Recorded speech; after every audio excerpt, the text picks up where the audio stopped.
Our special concern with the problem in Laos goes back to 1954. That year at Geneva, a large group of powers agreed to a settlement of the struggle for Indochina.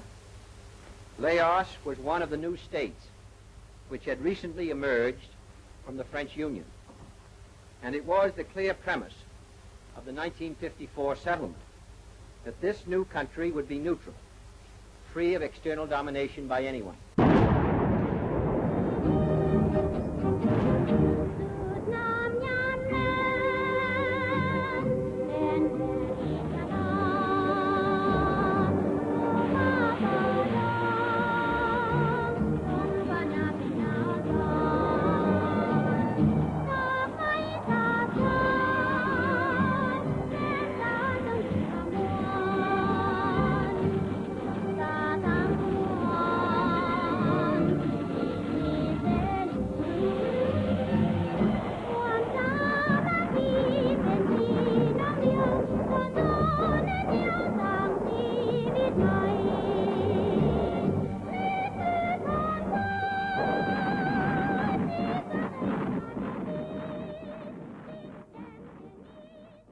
At the 1954 International Peace Conference in Geneva, Laos, along with Vietnam and Cambodia, finally gained independence from French rule.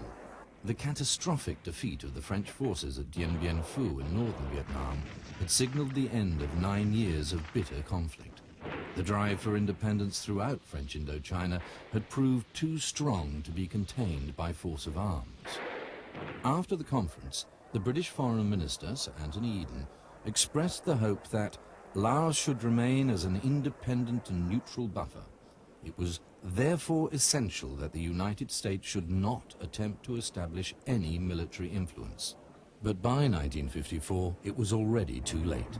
The United States had viewed the war against the French as being more than just a struggle of local people for their independence. American foreign policy makers had cast those fighting for their freedom as simply puppets of the Soviet and Chinese communists, thereby committing the whole region to a further 20 years of war.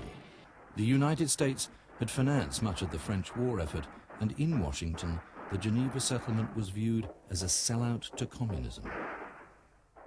It was Laos's geographic misfortune that it bordered all the region's other states, and by the late 1950s was seen by the US as the keystone of all Southeast Asia. For the incoming Kennedy administration, Laos was a front line of the free world. In March 1961, the young president devoted an entire press conference to the country, clearly signaling his anti-communist resolve. The security of all Southeast Asia will be endangered if Laos loses its neutral independence. Its own safety runs with the safety of us all, in real neutrality observed by all. I want to make it clear to the American people and to all the world that all we want in Laos is peace, not war. A truly neutral government, not a Cold War pawn. A settlement concluded at the conference table and not on the battlefield. Our response will be made in close cooperation with our allies and the wishes of the Laotian government. We will not be provoked, trapped, or drawn into this or any other situation. But I know that every American will want his country to honor its obligations to the point that freedom and security of the free world and ourselves may be achieved. At the same time, it was clear to the United States that a landlocked country such as Laos would be an extremely difficult place to fight a major ground war. For this, they had selected Vietnam as the right place to check communism. Shying away from direct confrontation, yet still committed to protecting Laos from what it saw as the communist threat, the Kennedy administration initiated a policy of massive covert military assistance to the Vientiane government. Laos was destined to become the site of a secret war of which the world would know little. Laos was a secret war because it was an embarrassment. The real problem was Laos itself. It was in the way of the Vietnam War. And of course nobody really knew where Laos was, what it was, who the people were. In none of the references to Laos, even when it was spoken about, did anybody give any indication that the Lao were more than a periphery to Vietnam and the problems of the United States. Not that they were an ancient and a beautiful culture all of their own, a culture that by rights, except for their own determination, should really have been wiped off the face of the earth by what the US forces did. In May 1964, US-piloted fighter bombers attacked targets on the plain of Jars in northern Laos with napalm and 500-pound bombs. The air war had begun.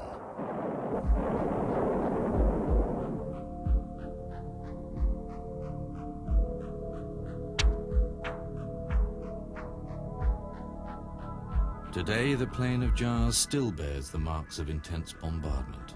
A bombardment that haunts the imagination, not only because of its obvious intensity, but also because of its random, pointless nature.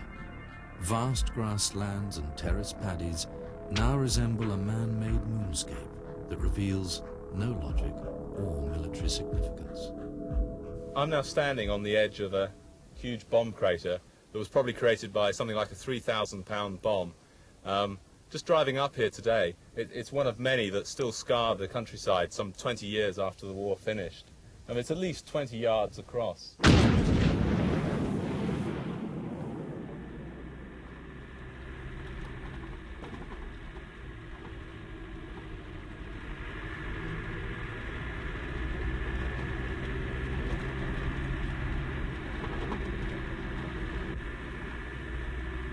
But beyond the physical scarring of the landscape lies a more threatening legacy.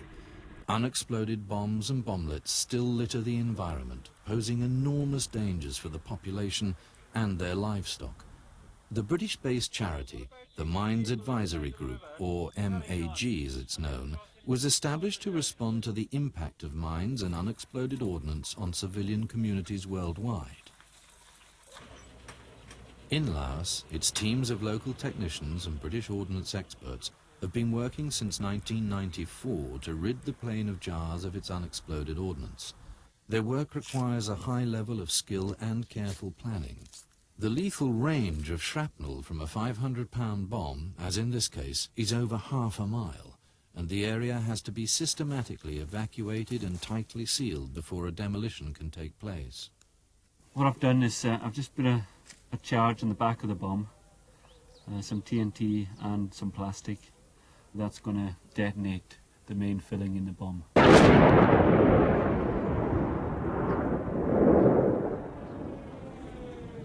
this is one of the many pieces of shrapnel that's now littering this area. It's absolutely razor sharp and would have come away from that explosion at ballistic speed. It doesn't take much imagination to work out what that would do to a person. And the problem here was that children such as this could have played with it, rolled it down the hill, and the results of their playful activity, their adventurous risk-taking, could have been devastating.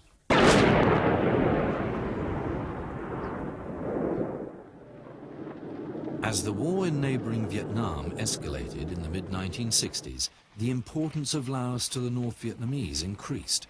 Even during their struggle against the French, the North Vietnamese leader, Ho Chi Minh, had used eastern Laos as a supply route to take men and munitions to the south. Now, this logistical pipeline became critical. From 1965 to 1973, the United States Air Force targeted the trail area in eastern Laos with defoliants, airdrop landmines, bomblets, and larger bombs. Day and night, the trail was the scene of explosions, burning vehicles, wounded men and women, avalanches, and forest fires. But the trail network was under constant repair. Incredibly, it was steadily improved, and the flow of men and supplies to the south grew relentlessly each year. Strategically, the battle for the trail was the only one that really mattered in the Vietnam War, but the US Air Force failed to win it. More than 20 years later, a significant amount of the 2 million tons of ordnance dropped on the trail remains unexploded, buried in the soil or lying on the surface.